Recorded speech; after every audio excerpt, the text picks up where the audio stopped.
Um grande prazer que nós damos início, então, ao nosso ciclo de conferências, intitulado Questões Linguísticas, Literárias, Artísticas e Históricas em Países de Língua Portuguesa. E nessa primeira conferência, contamos com a participação, então, das colegas Pauline Champagnat, da Universidade de Rennes II, e Vanessa Ribeiro Teixeira, da Universidade do Estado do Rio de Janeiro. O objetivo principal das conferências é promover as discussões e reflexões sobre a língua portuguesa, suas literaturas, bem como as questões artísticas e históricas, com uma abordagem de colegas pesquisadores da França, dialogando com os colegas pesquisadores e pesquisadoras do Brasil. Essas conferências são realizadas, então, entre agora outubro e março de 2024. Todas as palestras são gravadas e disponíveis tanto no canal do YouTube quanto no site da Pós-Graduação de Letras da UERJ. É relevante também destacar que esse ciclo de conferências ocorre no âmbito do projeto CapSprint e está sendo organizado dentro do contexto do projeto Ensino e Aprendizagem de Línguas Estrangeiras sob perspectiva intercultural, da CapSprint da Pós-Graduação em Letras da UERJ. Os organizadores são Ana Carla Canarinos, Nabil Araújo e eu, Luciane Boganica. Então, antes de darmos início à conferência de hoje, eu gostaria de deixar a Ana se apresentar e também apresentar as nossas duas colegas. Bom, primeiramente, é uma honra novamente, gostaria de destacar a presença da professora Vanessa e da professora Pauline. Estamos muito honradas por tê-las aqui conosco nessa manhã, né? Bom, eu sou professora da UERJ, de Literatura Brasileira. Eu fiz minha formação, a graduação e o mestrado no UFR. Fiz um mestrado bilateral em Lyon. O doutorado eu fiz na Unicamp, com também um estágio de pesquisa na Sorbonne. Bom, vou apresentá-las aqui agora, né?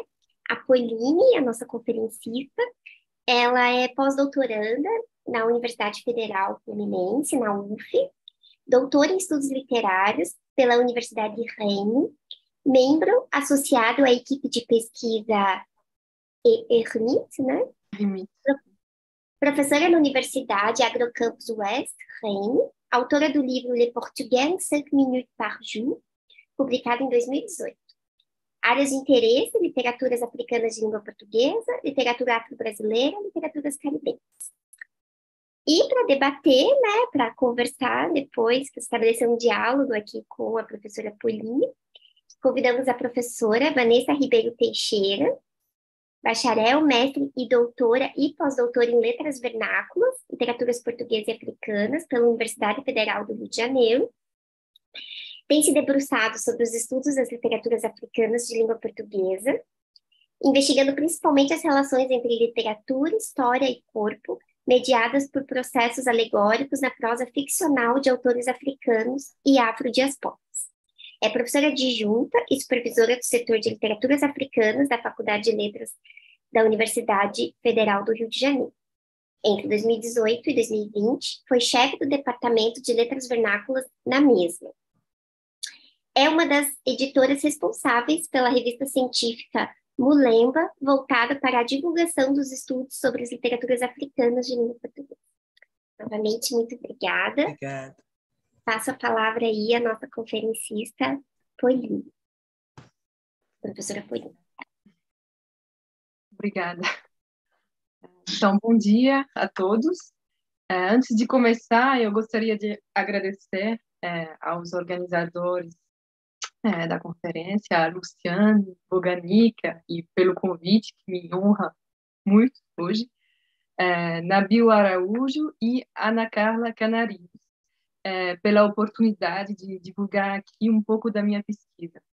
E eu quero também agradecer a Vanessa Ribeiro Teixeira por aceitar fazer essa mediação, esse bate-papo que nós vamos fazer depois, e então para que a gente possa ter essa troca hoje. Com certeza vai ser muito rica. Então, antes de mais nada, eu preciso avisar que talvez o título que eu escolhi para minha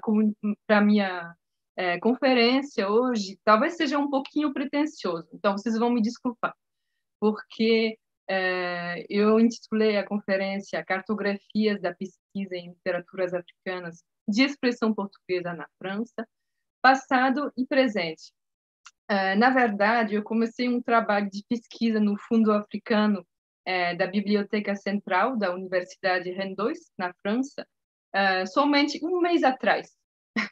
Então, por isso, eu não pretendo chegar a alguma verdadeira conclusão hoje, porque é muito cedo, apenas divulgar as minhas primeiras impressões, as minhas primeiras anotações e as possíveis pistas de reflexão para poder prosseguir com essa pesquisa.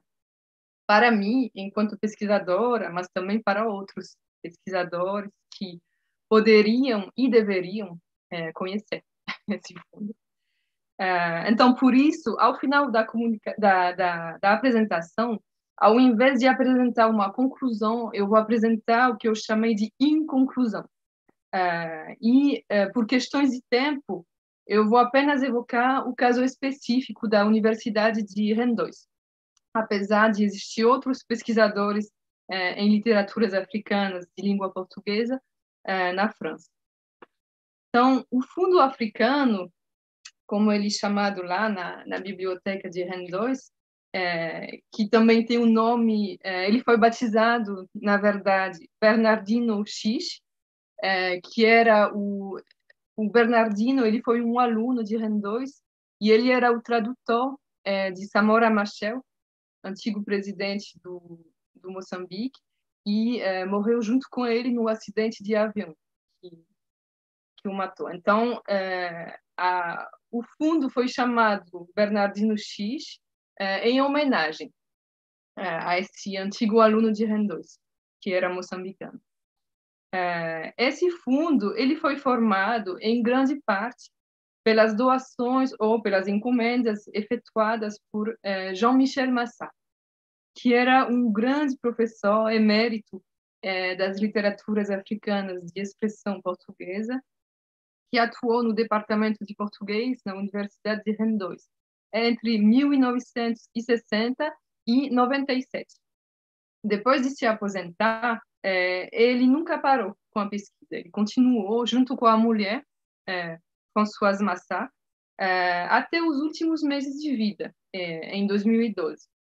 E eu percebi pela riqueza que existe nesse fundo e, sobretudo, pela quantidade de monografias, teses de mestrado, de doutorado, que foram escritas sobre autores ou assuntos relacionados à África lusófona durante esse período, a importância que era, então, na época, concedida às literaturas africanas de língua portuguesa na França. Para terem uma ideia um pouco mais clara, o contexto atual é bem diferente. A última tese relacionada a um autor africano de língua portuguesa em Rennes 2 foi a minha, que eu defendi em 2019, e antes da minha, a última tese tinha sido defendida mais de uma década antes, em 2007. Então, podemos ver que o contexto atual é bem diferente. O ensino de português na França, ele sofre de uma grande decadência, sem querer ser pessimista, mas sendo realista também. Existe uma decadência muito grande, com dificuldades imensas para manter departamentos, graduações e mestrados vivos. E eu não vou me alongar muito nesse assunto, mas podemos perceber que o enfraquecimento do ensino do português na França, o português na França é considerado como uma língua rara, que é uma coisa um pouco estranha para todo mundo, mas para nós, professores de português na França, a Luciane conhece também essa realidade, é a nossa realidade. Somos professores de uma língua rara. E então, esse enfraquecimento do ensino do português, ele acaba prejudicando também a pesquisa sobre as literaturas africanas de expressão portuguesa. Então, por esses motivos, os departamentos de português, eles são, às vezes, obrigados a reduzir as aulas que estão relacionadas à cultura e à literatura e concentrar os seus esforços nas aulas de língua, que tem mais alunos. Porque há aqui uma lógica de rentabilidade. quando há mais alunos, a rentabilidade é maior. Então, são aulas que têm mais direito de existir, de uma certa maneira. Então, assim, o ensino das literaturas africanas de língua portuguesa ocuparia, de fato, o que o Miyakoto já tinha descrito como sendo a periferia das periferias, quando ele evocou o caso específico das literaturas dos países da África lusófona. Então, para nós aqui na França, a primeira periferia seria a situação muito frágil do ensino do português na França, e a segunda periferia seria o espaço concedido ao ensino das culturas e literaturas africanas em português na França, que também é bastante reduzido. Então, quando eu comecei a minha pesquisa, um mês atrás, tentei desvendar um pouquinho quais eram as particularidades do Fundo Africano e por que ele continua sendo um mistério muito grande, até para os funcionários que trabalham lá há muitos anos. Então, dentro do contexto específico das universidades francesas, é justamente o fato de ter sido constituído por autores ou por falar de temáticas ligadas à África lusófona, já que o português na França não é uma língua que é muito ensinada e muita gente não sabe que existem 5 países que têm o português como língua oficial. Na França, pelo menos. Estou falando do caso da França. Mas os 5, como os 5 países da África lusófona são chamados, às vezes, esses 5, na verdade, eles são bastante diversos e vêm de áreas culturais e linguísticas muito variadas. Que seja África Central para Angola, África do Oeste para Guiné-Bissau, África do Oeste para Moçambique e arquipélagos como Cabo Verde e São Tomé e Príncipe. Então, são países muito diferentes e para esses 5 países o denominador comum foi a colonização portuguesa. E então a permanência da língua portuguesa como língua oficial é uma marca, é uma herança dessa história em comum. O português foi a língua inicialmente imposta durante o período colonial e depois foi escolhida por vários autores africanos como a língua de escrita. Isso por vários motivos. Geralmente, as outras línguas locais são línguas orais e não tem um sistema escrito.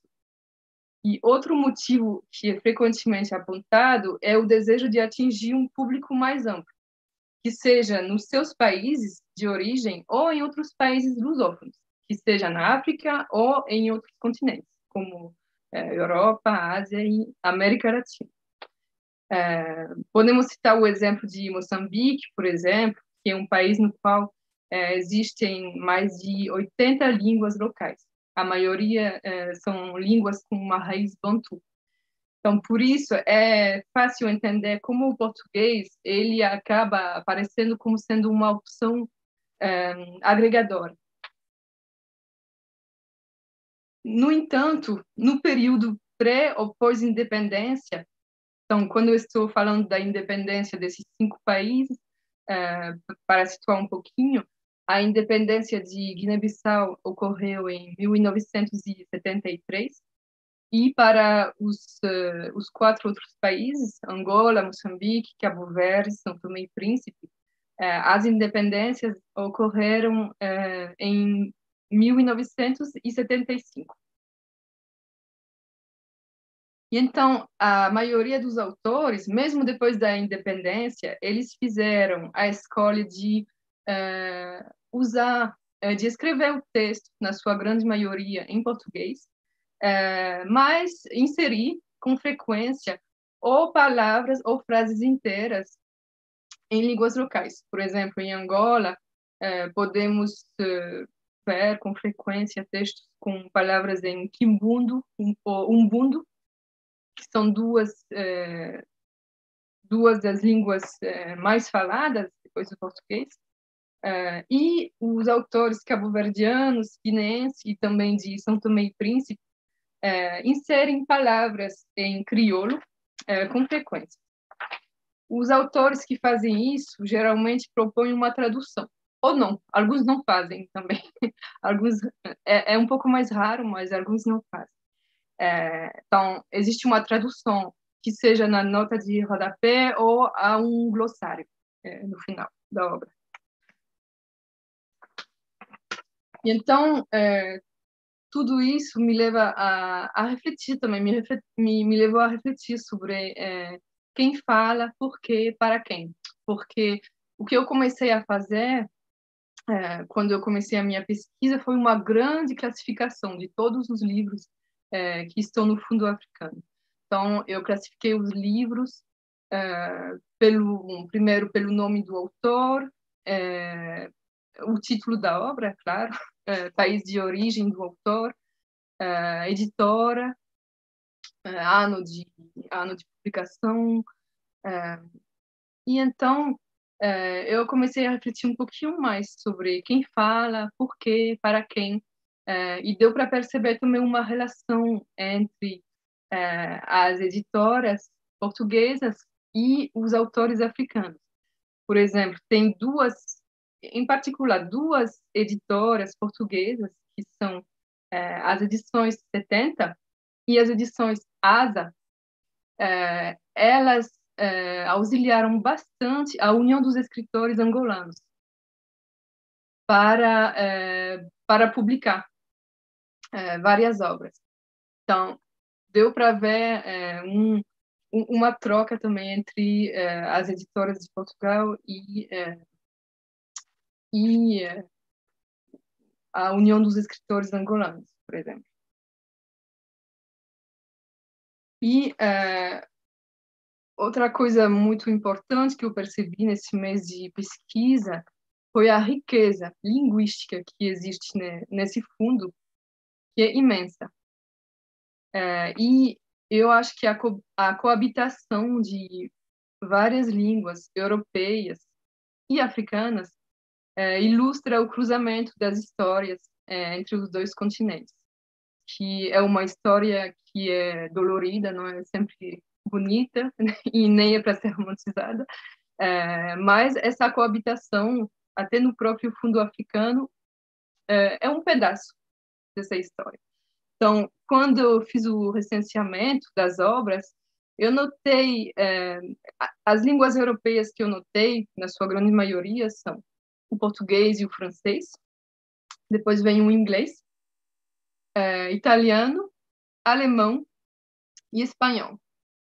Algumas em russo também, que é uma é uma marca também, uma permanência da ação da União Soviética em alguns países, como Angola, Moçambique, e então daí esse interesse.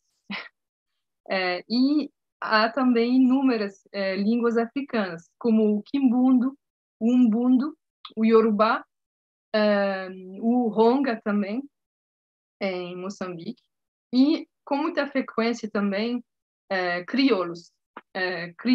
O crioulo de Cabo Verde, o crioulo de Guiné-Bissau e o crioulo de São Tomé e Príncipe. E, além dessa grande riqueza linguística, o que mais chamou a minha atenção foi a grande variedade de áreas temáticas. Então, as temáticas são muito, muito diversificadas, é impressionante. Então, são matérias como literatura, teoria literária, linguística, história, geografia, cultura, mas também política, direito, demografia, estatística, sociologia, antropologia, arqueologia, geologia e agronomia. Apenas isso. Bom, deu para perceber que o próprio Jean-Michel Massat, que constituiu esse fundo, ele viajava bastante para Portugal e para países africanos. Eu sei que ele fez muitas viagens para Cabo Verde, por exemplo, que ele tinha uma relação forte com autores de Cabo Verde. Então, tem livros também que são doações dos próprios autores, com uma dedicatória. Ao mesmo tempo, eu tive uma impressão, assim, quando eu estava classificando as obras, que todos os livros sobre a África, porque os livros que estão nesse fundo, todos não falam somente sobre a África lusófona. Tem livros sobre a África francófona, anglófona. Então, deu essa impressão que todo mundo dava livros para esse professor, todo mundo dava qualquer livro que tivesse uma relação com a África era doado para esse professor. Ou depende também das encomendas que ele fez. Mas aí isso seria um trabalho de um investigador, detetive privado. Isso já seria outro trabalho. E o interesse que é despertado pelo Fundo Africano, ele é reforçado pela presença de documentos históricos inéditos. E muitas vezes esses documentos estão num estado bem frágil, porque são documentos muito antigos. Então eu vi, principalmente no começo da pesquisa, eu vi muitos documentos que vêm da administração portuguesa colonial, emitidos pelo extinto Ministério das Colônias e dos Departamentos do Ultramar, e documentos assim, ressaltando a importância da colonização, a ação civilizadora, literatura também de o que foi chamado literatura colonial. Então, uma literatura de viagem, assim, geralmente sempre tem nessas literaturas são romances que falam sobre uma viagem num país africano e representam um colono bastante corajoso, aventureiro, que vai se aventurar em terras assim hósteis, perigosas, selvagens, e ele conta as suas aventuras nesses países. Então, eu vi alguns livros assim dessa literatura colonial, até alguns que ganharam um prêmio, porque houve uma altura em que existia um prêmio de literatura colonial. E então tem alguns desses livros no Fundo Africano também. Tem de tudo no Fundo Africano, na verdade. E a maioria desses documentos que estão num estado muito delicado precisariam de um tratamento específico por uma pessoa que tem essa formação, que tem essa qualificação para tratar documentos antigos assim. E são documentos que são muito interessantes para o trabalho de pesquisa de historiadores. E há também documentos inéditos e transcrição de discursos políticos proferidos por líderes africanos, como Agostinho Neto, Amílcar Cabral ou Samora Machel, antes ou depois das independências. Então, eu percebi também que no meio dessa grande classificação que eu comecei a fazer, eu ainda não terminei, surgem frequentemente questões espinhosas. Por exemplo, o homem europeu, quando ele descreve os costumes e ritos de um país africano, geralmente eu classificava na categoria antropologia, etnologia. Mas, de fato, não podemos esquecer a origem etnocentrista dessa disciplina, da criação dessa disciplina. Então, eu fiquei assim na dúvida sobre como é que se faz a classificação quando não é mais o homem europeu que escreve, não é mais o homem europeu que escreve sobre os outros, sobre os africanos, mas o próprio africano que escreve sobre ele, seus costumes e sua gente.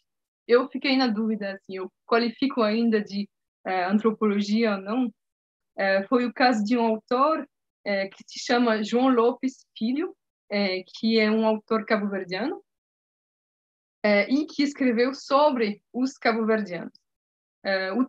O título de um dos livros dele, que se chama Vozes da Cultura Cabo-Verdiana, Cabo Verde visto por cabo-verdianos, demonstra justamente essa vontade, por parte do autor, de falar em primeira pessoa e deixar ecoar as outras vozes cabo-verdianas, se tornando o sujeito da sua história e não mais um objeto exótico, preso dentro das lentes etnocentristas de um pesquisador europeu. A obra dele é dividida em 3 partes: o homem, as artes e letras. O que eu percebi também foi a estratégia de adaptação linguística para um público europeu. Por exemplo, a obra Nzoji, eu não sei se eu estou pronunciando certo, do autor angolano Arlindo Barbeitos, tem uma tradução que Nzoji quer dizer sonho, tem uma tradução na edição portuguesa que foi feita pela livraria Sá da Costa, enquanto a edição feita pela União dos Escritores Angolanos não tem a tradução da palavra Nzoji.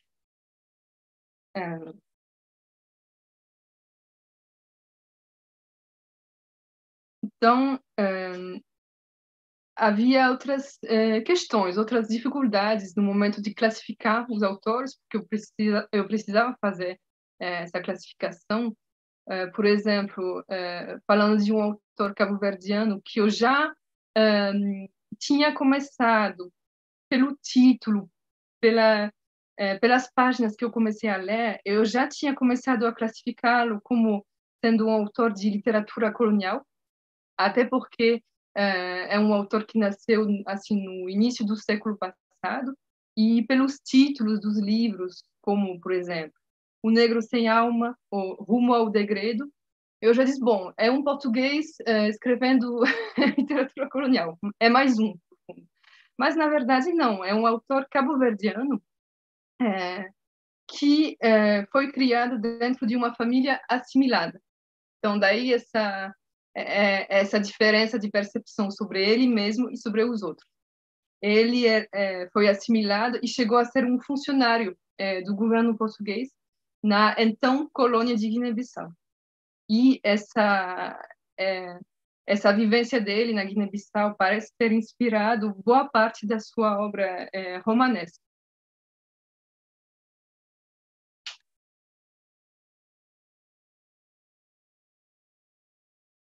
E então, bom, eu já disse que o Fundo Africano ele tem documentos que estão num estado um pouco frágil, que precisariam de um tratamento, e esse tratamento poderia ajudar a atrair pesquisadores da França ou do exterior, mas também do Brasil, de Portugal, de Moçambique, Guiné-Bissau, Cabo Verde, mas eu penso também em países como Estados Unidos, Inglaterra, nos quais existe um campo ativo de pesquisa em literaturas africanas de expressão portuguesa. O Fundo Africano também ganharia em ser conhecido por um número maior de estudantes, já que em português temos esse problema de número de alunos, então, pela grande variedade de matérias, de áreas que eu classifiquei aqui durante esse mês, eu acho que esse fundo poderia interessar também alunos da história, da sociologia, da antropologia, da linguística e de muitas outras matérias, até porque muitas obras estão escritas em francês ou em inglês também, não somente em português. Então, eu acho que o fundo ele poderia se abrir para os estudantes de outros cursos e não apenas aos estudantes da graduação de português, que é um número que vai encolhendo a cada ano. E durante esse primeiro mês de pesquisa, eu comecei a conceber o projeto de organizar uma exposição na biblioteca, justamente para valorizar a diversidade das obras, das línguas e temáticas presentes nesse fundo africano. Então, eu já vou chegando na minha conclusão. Então, ao longo da minha apresentação, eu procurei ressaltar o quanto o Fundo Africano de Rennes II é único na França, não só pela sua diversidade temática, mas também pela sua variedade linguística, cultural, e a presença de documentos históricos inéditos que reforça a sua importância e aponta para a possibilidade de um possível futuro trabalho de pesquisa a ser efetuado por historiadores. Então, ao longo desse primeiro mês, eu classifiquei 1.400 obras, num total de 3.000 obras, então ainda há muito trabalho para ser feito. Por não possuir uma formação em biblioteconomia, que me permitiria fazer uma verdadeira classificação, eu fiz uma classificação um pouco mais simples, pelo nome do autor, título da obra. O fundo precisaria de uma verdadeira classificação no SUDOC, que é um logicial que permite ver online quais são os documentos que existem.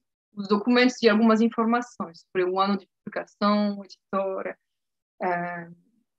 Então, a maioria dessas informações não estão informatizadas, o que dificulta ainda mais essa pesquisa, porque se um pesquisador quiser conhecer o Fundo Africano de Rennes II, ele precisa ir para Rennes, que é uma cidade muito agradável, mas nem sempre existe essa possibilidade de se deslocar até lá.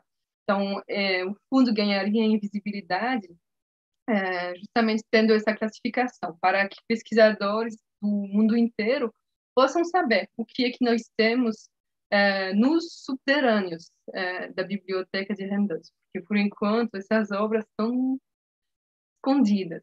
Hoje, eu estou tentando fazer emergir essa grande riqueza, essa grande sorte que nós temos em Rennes, esse fundo. Então, eu vou acabar a minha fala de hoje lançando um convite para os pesquisadores em literaturas africanas, na França, os pesquisadores da França, do Brasil, Angola, Moçambique, Guiné-Bissau, Cabo Verde, São Tomé e Príncipe, Portugal e, quem sabe, mais outros países, para que venham para a Rennes e desenvolvam uma pesquisa sobre essas literaturas.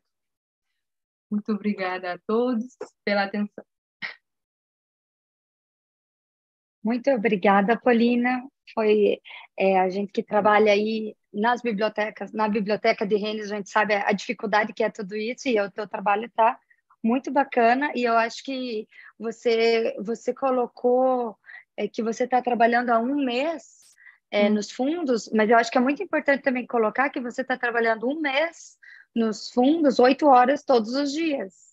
Então, isso dá não é um mês, eu estou lá 2, 3 horas. Você está num intensivo bem grande ali, né, nesse trabalho com essas obras. Eu acho que muda também essa visão que a gente tem quando a gente fala, estou trabalhando há um mês, porque você está nesse trabalho bem intenso, e muito obrigada. Eu vou chamar a Vanessa também para conversar com você. Eu tenho algumas questões, mas isso eu posso deixar para depois, porque não é a prioridade, é mais a Vanessa.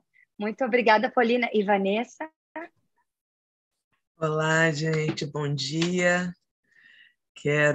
Primeiramente, já fui apresentada pela Ana Carla, quero agradecer aí pelo convite, né, de Luciane, com quem mantive mais contato, da Ana Carla, pelo prazer de estar aqui ouvindo a Pauline, né, entendendo outros núcleos, outros espaços, algumas questões, né, todas questões muito importantes, mas muitas o gosto, a paixão pelas africanas, pelos estudos de literatura nos aproxima, mas alguns dramas que envolvem isso também, né? Então, a gente vai tentando criar estratégias, primeiro sabendo, calma, você não está sozinha, e depois a gente pensa as estratégias para para alargar nosso...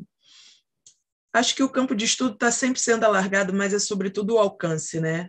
Porque eu acredito que existam sempre pessoas interessadas. A questão é em que medida a gente consegue que as estruturas, que os espaços oficiais nos garantam estruturas para fazer, para proporcionar o conhecimento, para que aquelas pessoas potencialmente interessadas um dia saibam, porque nem todo mundo sabe que gosta de determinada coisa, porque simplesmente não é dado a conhecer.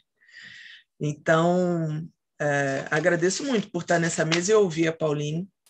Já fiquei bem curiosa, ainda não tinha passado pela minha cabeça querer conhecer, né, estarem nesse fundo africano, mas agora eu quero, então tem que pensar como é que vai ser. É para você também, viu? Sou daquelas que viaja, né, tem até aqui no Brasil, volta e meia tem uma brincadeirinha sobre isso. Cada lugar por onde a gente passa quer morar, né? E se eu viesse morar nesse lugar? Então, a Pauline trouxe uma questão, né, no meio desse interesse, da pesquisa dela, o levantamento das obras, mas também da dificuldade para lidar com, não tanto para lidar com o material, mas, sobretudo, para tentar entender o porquê do fundo continuar no fundo.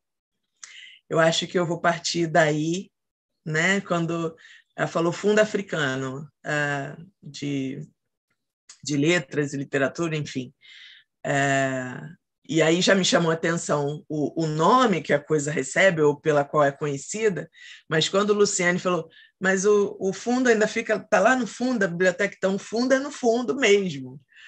Né? Então, metaforicamente, alegoricamente, é interessantíssimo para a gente pensar isso, por que permanece no fundo.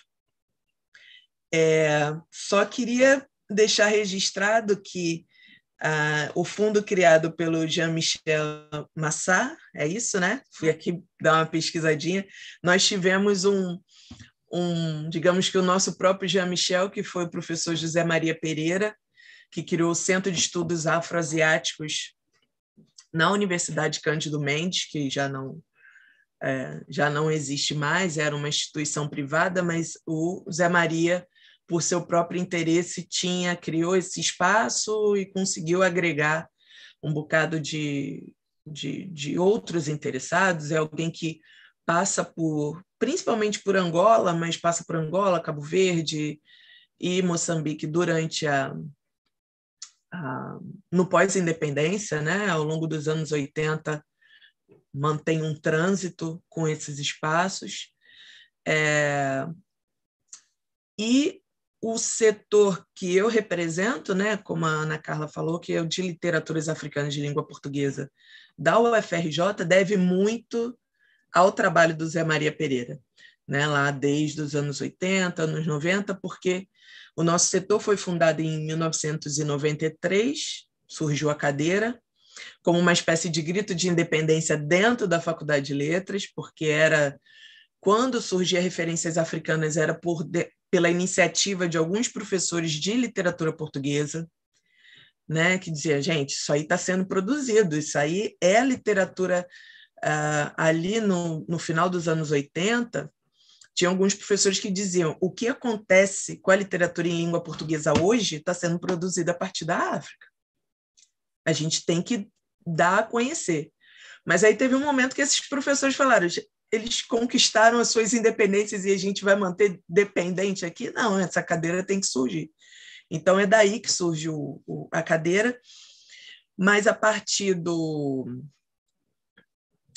primeiro concurso, né, para efetivação de um docente, a nossa biblioteca, o nosso material vai ser montado pela Carmen Tindó a partir de muitas idas e vindas a esse centro de estudos afroasiáticos criado pelo Zé Maria, né? Então, a biblioteca da Faculdade de Letras hoje, o que ela tem de coleção africana, digamos assim, tem muito a ver com os contatos com o Zé Maria, tem muito a ver com uma espécie, um pouco assim, de herança do material que estava nesse centro.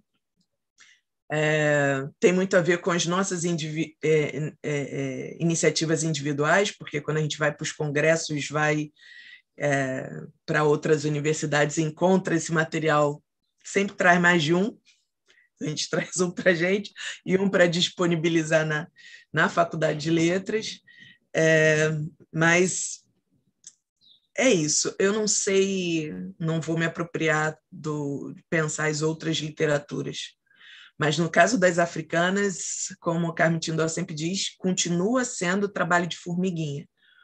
Por muito tempo,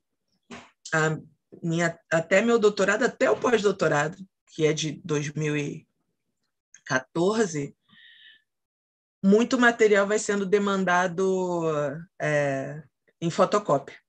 Agora tem os PDF online, mas ainda em 2014 não era tão popular assim. Então, depender de alguém que... fulano de tal está indo para Maputo. A gente não ia fazer a pessoa trazer vários livros. Então, quando chegava aqui, cópia para todo mundo, né? E a gente ainda compartilha muito assim, só que hoje com os PDFs, dependendo da entrada da obra no Brasil, né? Porque também acho que uma outra questão para a gente pensar é o do mercado editorial, né? As editoras decidem que África ler também, ainda hoje. Pauline falou sobre prêmios literários, eles são bem interessantes para se pesquisar e bastante questionáveis ao longo do tempo, né? Mas, de certa forma, as editoras, no caso brasileiro, né? Quais os autores que a gente consegue ler aqui, quais são aqueles que estão na crista das vendas. A gente tem o Mia Couto, de Moçambique, que realmente é um grande escritor, mas a gente fica pensando que para determinadas editoras importa também a carinha, a foto 3x4. Então, que África é essa que está sendo... que vem, né? que as editoras entendem que o público brasileiro deva ler.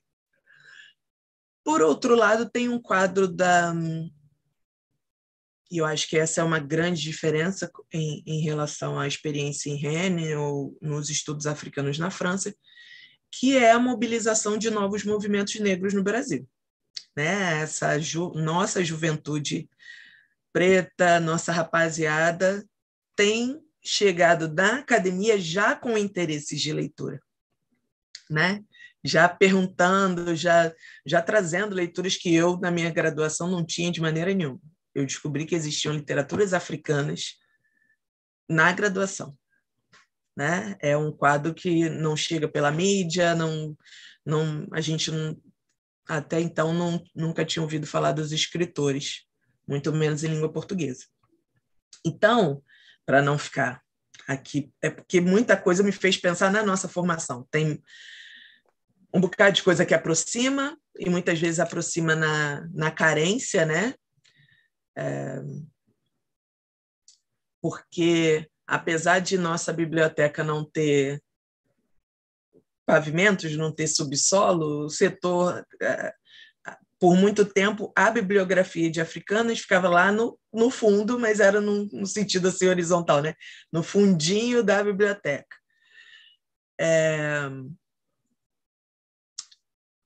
Mas eu penso que tem... a Pauline chegou com inconclusões, mas por isso mesmo acho que é legal para a gente continuar pensando, né? Em que medida essa tem a ver com essa produção em língua portuguesa? Eu entendo uma certa... Me surpreendeu quando você falou sobre língua portuguesa pensada como língua rara. É assim? Exatamente. Na França, né? Acho que tem uma construção histórica, mas, sobretudo, nesse momento, uma construção política que demanda muita discussão, né? Porque a forma como se classifica a coisa não me parece ser a forma como a coisa acontece. Então, língua rara é realmente algo... É como se fosse condicionar o outro a partir de uma classificação. Essa é uma tendência das classificações, né? Então, para que os falantes de língua portuguesa ou os estudiosos de língua portuguesa se convençam que é raro, a gente classifica desse jeito. E acho que isso tem mais a ver com uma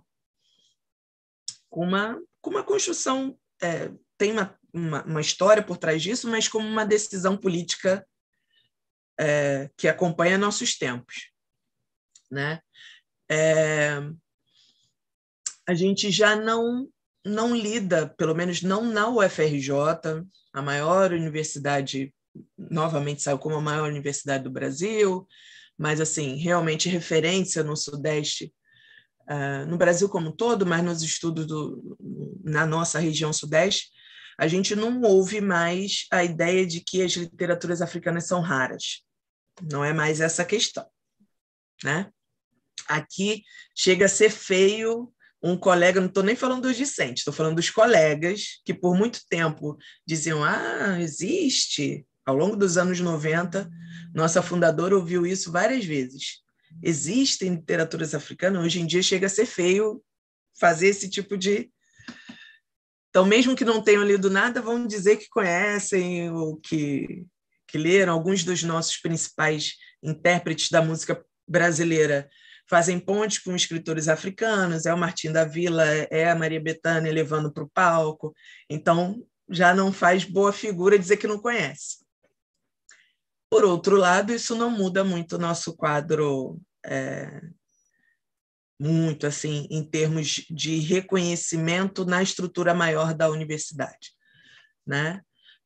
E aí a gente cria os congressos, que já tem um público alentado, o nosso público discente, interessado, de pesquisadores, é uma crescente. Acho que nós tivemos um momento até mais impactante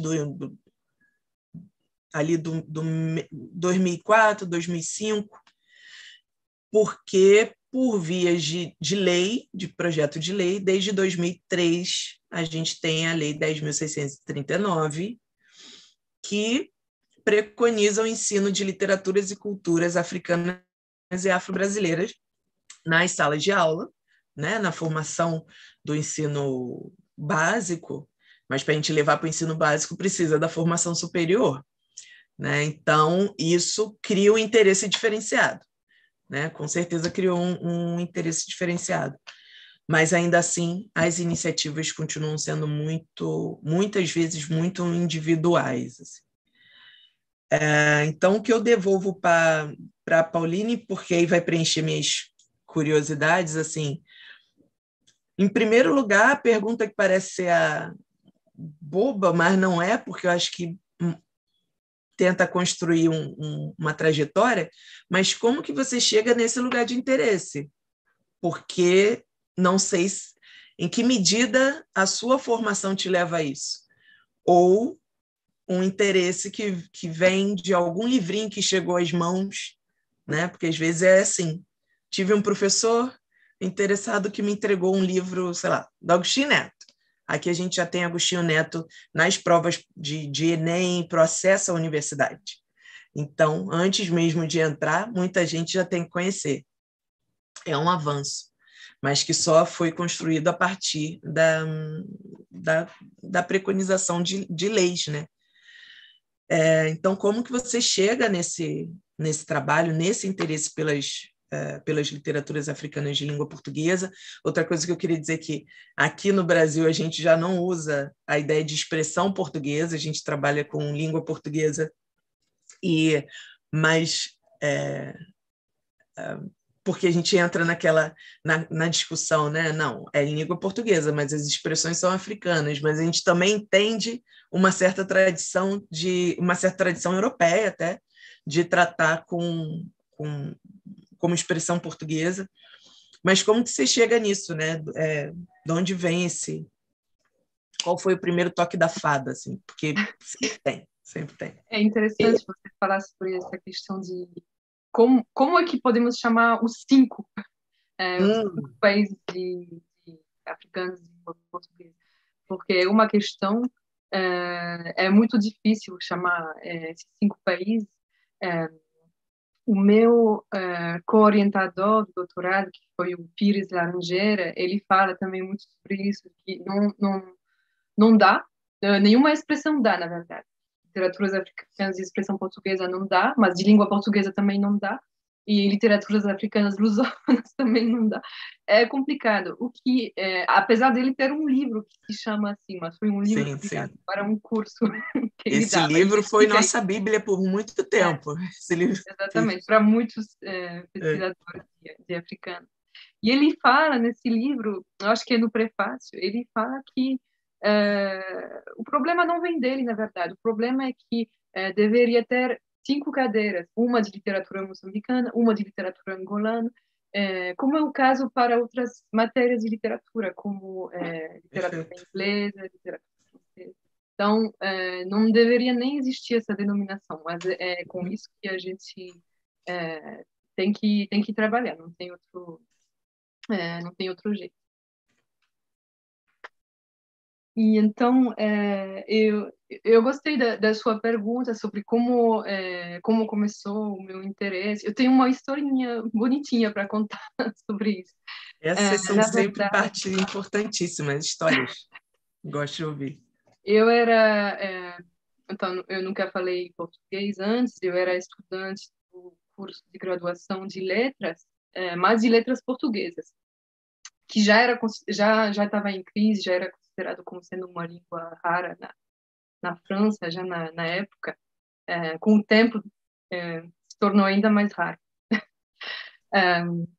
O que aconteceu foi que eu, eu cheguei na biblioteca da universidade e eu comecei a pesquisar, a ver os livros, a querer emprestar livros em português, mas eu não sabia falar português ainda. Eu quase não sabia nenhuma palavra de português. E tem um livro que, não sei, uma coisa um pouco mágica, quase caiu nas minhas mãos. E esse livro era um livro do Miyakoto. É, é, sim, era Cada Homem é uma Raça. E eu não entendia nem o título, na verdade. Eu falei, sim, é verdade, eu concordo com esse título. E então eu emprestei o livro, eu levei para casa, comecei a tentar ler. E depois, no segundo semestre, e isso também é problemático, porque quando você começa uma graduação em português, você geralmente vai ver as aulas de literatura portuguesa e de história portuguesa no primeiro semestre, e Brasil vem depois, e África vem depois. É uma lógica de vamos começar pelo começo, Portugal, depois Brasil, e depois África. E então, no segundo semestre, a gente estudou, na aula de literatura africana, um livro de Miyakoto. E uma coisa que eu gostei muito, e eu acho que é por isso que eu gosto até agora das literaturas africanas, foi o fato de que ele escrevia em português, a maioria do texto, mas havia muitas palavras em outras línguas. E com essas outras palavras, ele traduzia outros mundos, outras filosofias, outras maneiras de estar no mundo que a gente não conhece, porque temos um olhar ainda muito etnocêntrico sobre o mundo. Então, para mim, foi uma descoberta maravilhosa e nunca mais parei. Eu pensei, só com... que eu estava aprendendo ainda o português, e eu pensei, só aprendendo uma língua, como o português, eu já posso ler livros em muitas línguas, assim. Português, mas também Ronga, crioulo, quimbundo. Eu posso... Assim, foi uma sensação de, nossa, que mundos estão se abrindo para mim. E eu achei interessante que você falou das iniciativas individuais, porque essa pesquisa parece uma coisa meio aleatória. Assim, eu fiz essa pesquisa no fundo africano, mas é porque eu estava lá. Eles precisavam de alguém para fazer essa pesquisa, mas poderiam não ter achado também. Então, depende muito do acaso e da paixão também do pesquisador. Então, eu estava lá naquele momento, eu moro em Rennes, dei aula em Rennes, mas é uma coisa muito frágil ainda. E até 2015 ainda existiam matérias inteiramente relacionadas à África lusófona em Rennes. Matérias sobre cultura e sobre literatura. essas matérias, porque a cada 5 anos eles renovam a oferta de disciplinas e tiveram que tirar. Não foi com alegria, mas tiveram que tirar essas matérias na falta de um professor efetivo de literaturas africanas lá. Então, só tinha professores com contratos temporários e que não poderiam ser renovados até muito tempo. Então, bom, foi uma questão que você trouxe também, antes da gente começar. Tudo isso fragiliza essa pesquisa. Então, parece que é uma pesquisa que depende muito de afeto e da paixão do pesquisador. Pronto. Sim. Uma vez eu tive uma discussão com professores da área médica, né? Eu estava em outra universidade, uma universidade privada, e os nossos pró-reitores ali de pesquisa, a gente fez um congresso interno e éramos muitos de letras, né? Então, o pessoal das letras, o pessoal da história, a gente mantém um diálogo bem interessante.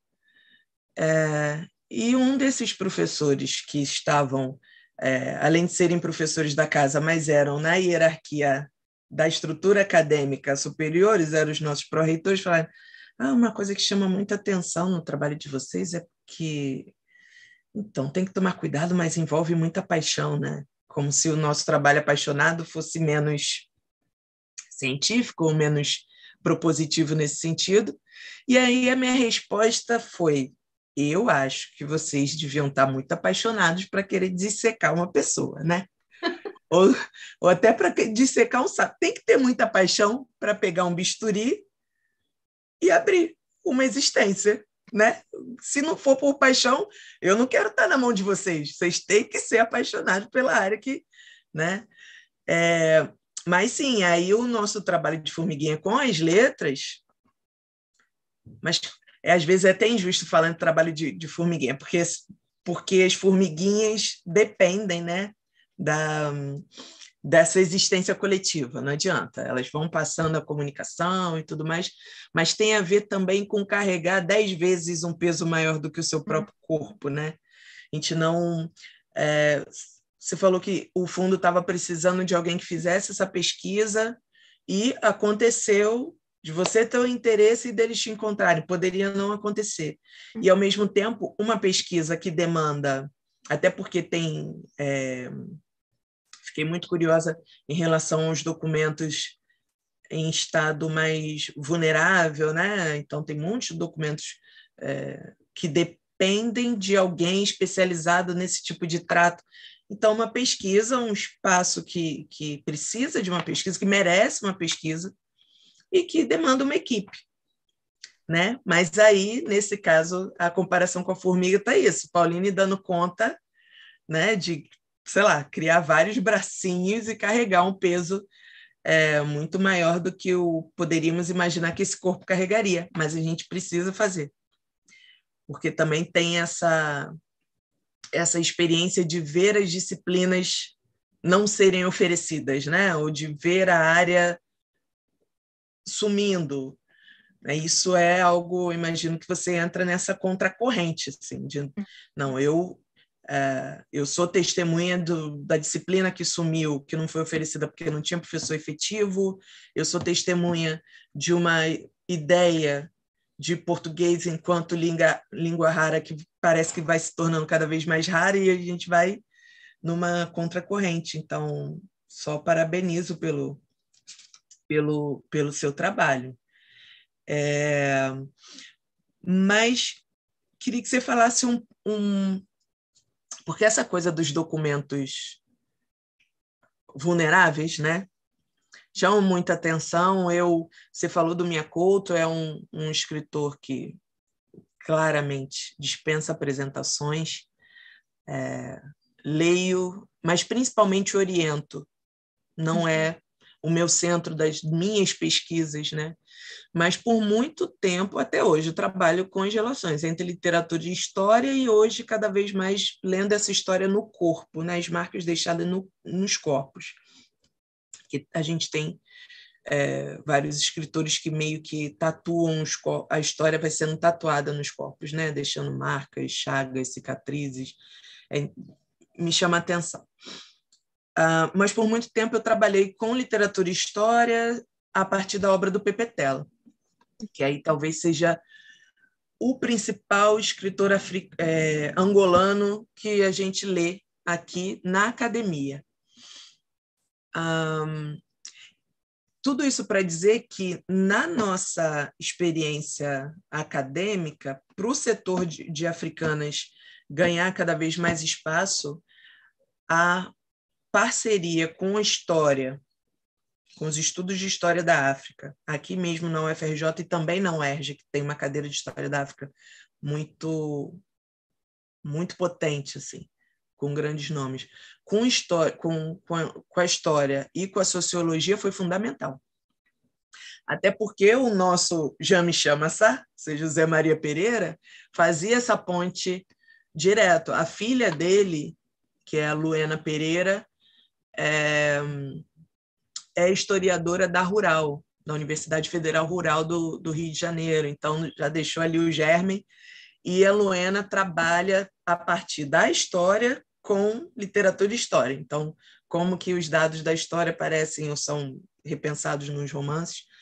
E quando você falou sobre esses documentos vulneráveis, é impressionante como a descoberta de alguns documentos, porque eles não estão, como é que se diz, digitalizados, muitos não têm um acesso muito facilitado, mas são importantíssimos não só para os nossos estudos, mas também para a pesquisa de alguns desses escritores. O Pepe Tela é um dos que parte dos documentos da história para criar uma tensão com esses documentos, né, para criar outras verdades da história, outras versões da história, mas ele vai lá, até porque ele é formado em sociologia, ele vai lá no documento oficial, usou muito ao longo do seu trabalho aí dos documentos coloniais, né? Porque são os documentos que existem. Então, mas justamente para esgarçar, para questionar esses documentos. Então, eles ficam realmente muito interessados quando essas coisas surgem.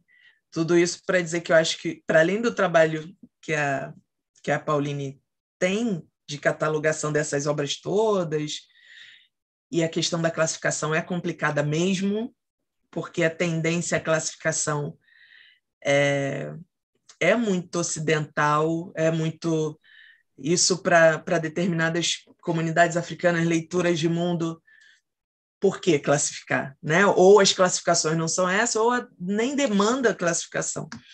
Mas eu entendo o trabalho, mas eu acho que depois da classificação vem um outro trabalho que eu vou jogar aí para você, que é da tentativa de facilitação, sei lá, de exposição desses documentos, porque eu garanto que muita coisa de produção literária vai surgir daí. Vai surgir daí, porque às vezes vão parar em bibliotecas que eles nem têm ideia de por que foram parar nessas bibliotecas. Nesse caso, é esse trabalho do Jean-Michel, mas que dá asa para muitas outras produções. Né? E outra coisa, você falou que são cerca de 3.000 obras. Em um mês, você conseguiu catalogar 1.400. E eu fiquei assim, como assim ela catalogou 1.400? Realmente, muito disciplinada, trabalhou todos os dias e mesmo assim, eu achei fantástico. Você falou como se fosse algo assim, mas eu só cataloguei 1.400. Para mim foi um acontecimento. É muita energia, né? É muita energia. Mas queria saber um pouco da sua relação, né? Diante desses documentos mais vulneráveis, né? Como que como que você lida com eles, ou se tem história curiosa, quais foram as maiores surpresas, se tem alguma coisa assim que você lembra? Assim, na hora de pegar mesmo os documentos nas mãos, então, para vocês terem uma ideia, são documentos assim velhos, com as páginas bem amareladas, e dá a impressão que na hora que você vai abrir, o livro vai cair em pedaços. Então, eu fazia assim, apesar de não ser muito, eu não sou muito delicada, eu tomei muito cuidado, eu abri assim com cuidado, porque dá a impressão que vai desaparecer na hora, né, quando você for abrir. E então, a minha pesquisa, o meu contrato com a biblioteca, então é verdade que eu ficava mais ou menos 7, 8 horas por dia lá, e o que estava combinado no meu contrato é que ao final dessa pesquisa eu devo escrever um relatório. Os funcionários da biblioteca precisavam desse relatório porque eles me falaram, então, segundo as próprias palavras deles, não entendemos esse fundo africano. Não sabemos, não entendemos, não sabemos o que é. Isso se explica também pelo fato do português não ser muito ensinado na França. Então, no início, eu falei da periferia, das periferias, realmente é isso. Eles não entendem o que é que tem nesse fundo, não entendem os títulos, o que está escrito. Então, e era até engraçado, porque quando eu encontrava com outros funcionários, assim, me apresentava, começava a conversar, falava, eu vim fazer uma pesquisa sobre o fundo africano, e a reação sempre era assim, parece que para eles esse fundo é uma coisa misteriosa, assim, um enigma que não foi resolvido até agora. Então eu falava, eu vou fazer essa pesquisa, fundo africano. E para voltar ao assunto dos documentos mais antigos, eu preciso escrever esse relatório porque eles têm que responder para uma chamada para receber outra bolsa para poder ter uma pessoa especializada justamente nessa... Eu nem sei exatamente como é que chama, mas na conservação dos documentos. Para poder contratar uma pessoa assim que é especializada nisso, eles têm que explicar o que é o fundo africano, mas como eles não conseguiam explicar o que era, por isso que eu vou escrever, eu já comecei a escrever esse relatório para eles poderem concorrer a uma bolsa. E sem poder explicar, eles não podem concorrer. Então, foi, foi por isso também.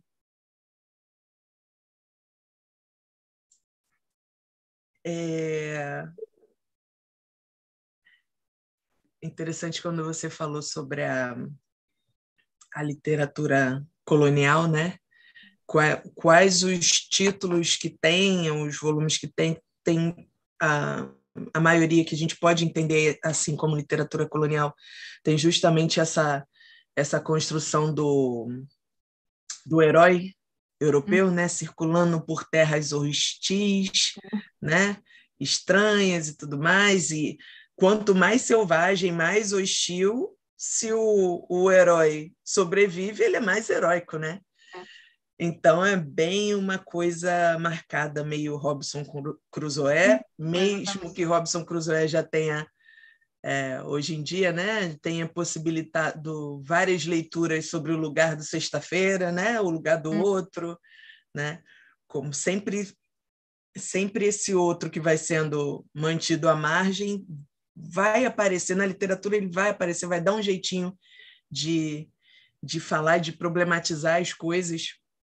E aí me chamou a atenção, assim, é bacana a Pauline ter a formação que tem, é muito importante, eu fiquei encantada com, acho que A Varinha foi um livro do Miyakoto, que caiu na sua mão, justamente o Cada Homem é uma Raça, que desde o título tem uma problematização sobre o humano que é bem, né, bem interessante, mas é importante você ter tido essa formação para olhar para esses textos da literatura colonial da forma que você consegue olhar, porque senão outros curiosos nesse fundo ainda hoje, a gente está em pleno século XXI, mas, da mesma medida em que entendem língua portuguesa como língua rara, entendem ainda produções africanas como algo,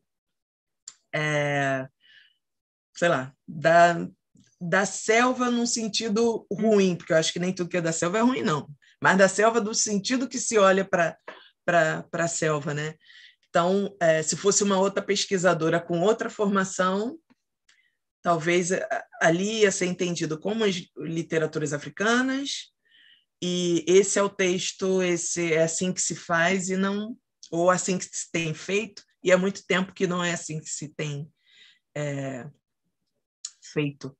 Mas tem surgido outras, em Moçambique principalmente, tem surgido outras leituras sobre a literatura colonial. Isso é interessante, assim, novos interesses. E reler esses títulos, porque a gente precisa conhecer para questionar, e não simplesmente porque por muito tempo eles foram só ostracizados, né? Porque são aviltantes para as construções das independências, das autonomias africanas, mas, ao mesmo tempo, se a gente só deixa de lado, a gente acho que perde também a ideia da construção desses estereótipos, né, desses lugares que ainda estão sendo construídos ou mantidos, né? Então, é importante que a gente saiba de onde que isso vem, né? Conheça essa literatura colonial para entender de onde determinadas marcas, determinadas máscaras são construídas.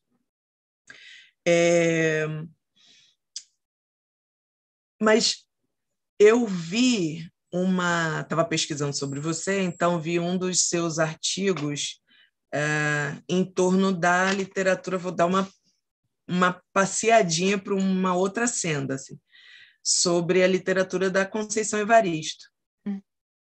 Não estou falando bobagem, né? Acho que uma leitura de Becos da Memória. Eu queria ouvir um pouco mais sobre isso, essa proposta, né? Era Chamuzot e Conceição Evaristo, se eu não me engano, alguma coisa assim. Como é que você chega na nossa literatura, a gente chama aqui negro-brasileira ou afro-brasileira? Tem uma discussão sobre os conceitos aqui, importante.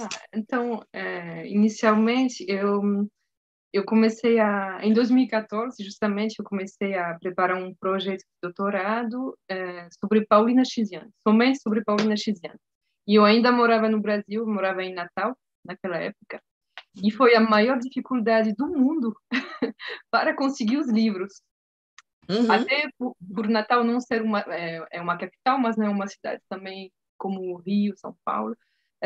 Foi muito difícil conseguir os livros. Geralmente eu conseguia os livros fazendo o xerox mesmo.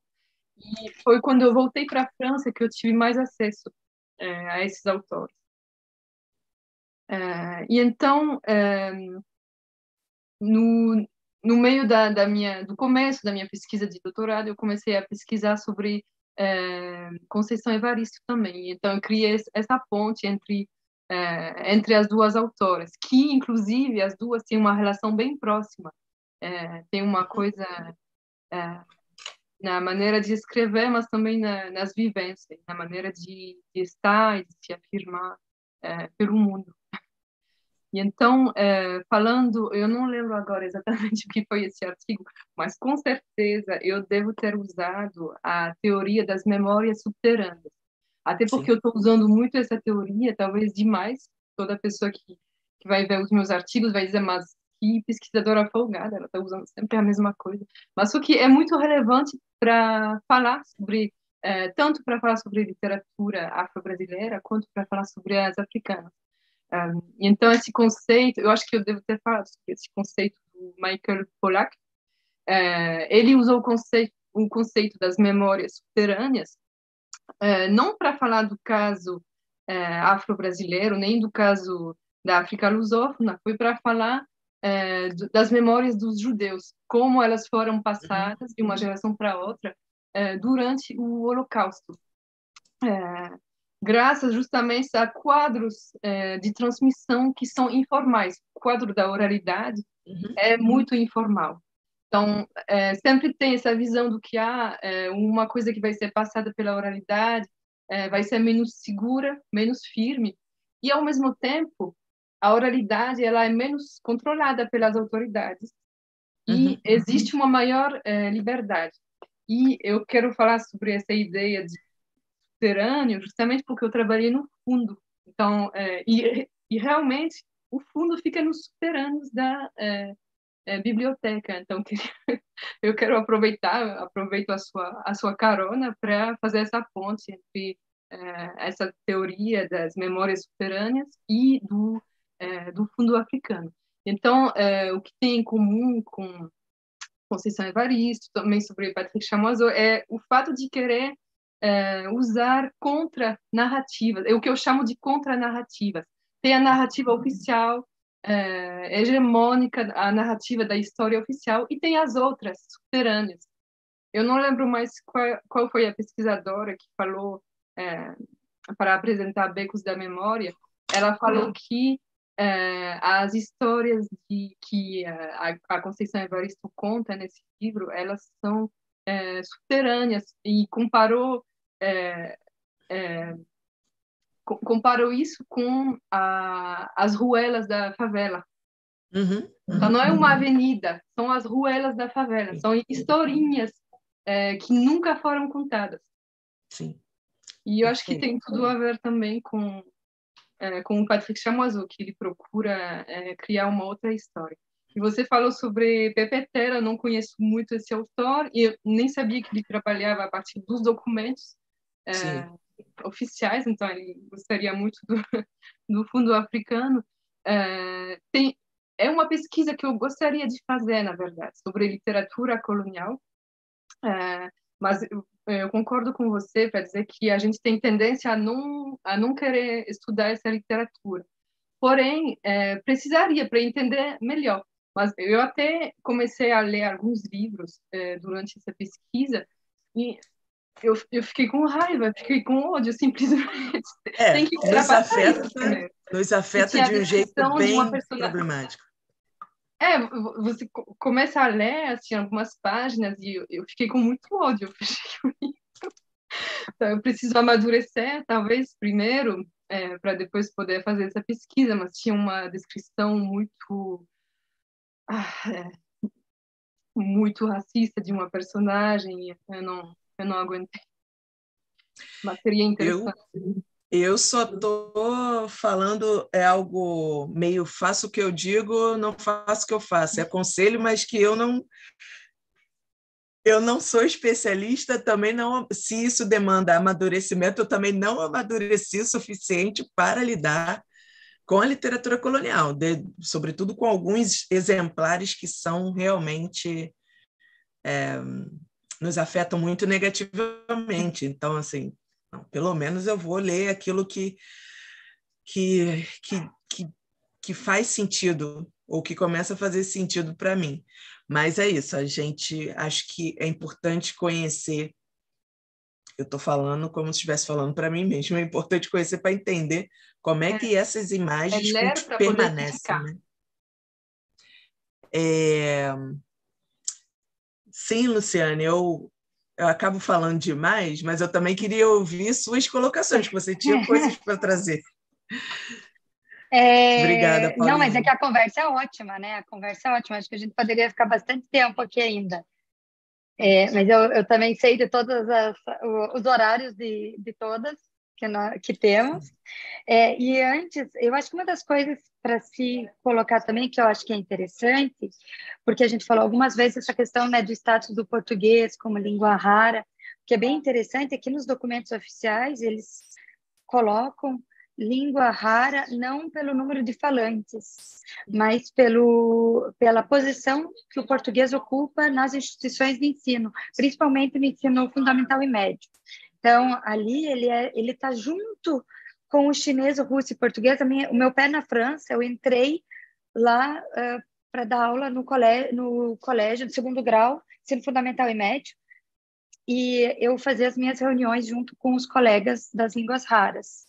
Então, era mesmo que eu tenha interesse. Desses conceitos e por que dessa discussão aqui já vira outra live. Sim. Tá bom, gente? Muito obrigada, muito Muito obrigada mesmo. obrigada. Eu quero agradecer muito a Luciane e a Ana Carla pelo convite. A, a conversa com a Vanessa também foi incrível, foi muito interessante. E ainda temos muito para conversar. Depois ainda tem muita coisa para se falar, mas foi muito rico, muito interessante. E eu gostei de poder apresentar, começar, porque a ideia é essa, começar a fazer emergir para a superfície esse fundo, para que ele seja conhecido e assim convidar, atrair pesquisadores do mundo inteiro. Talvez seja uma utopia, eu não sei. Mas dizer que sim, existe um fundo africano em Rendois que é muito interessante, que precisa ser conhecido, ser pesquisado. E é isso. Eu só quero agradecer. Estou muito grata pela conversa de hoje.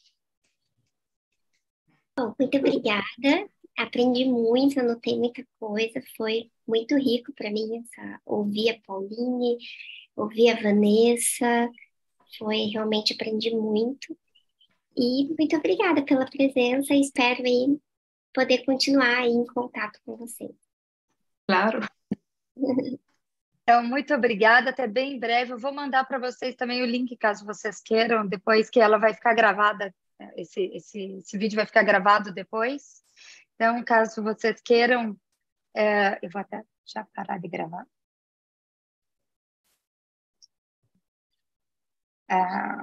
Não era isso. Pessoal, ela está aprendendo.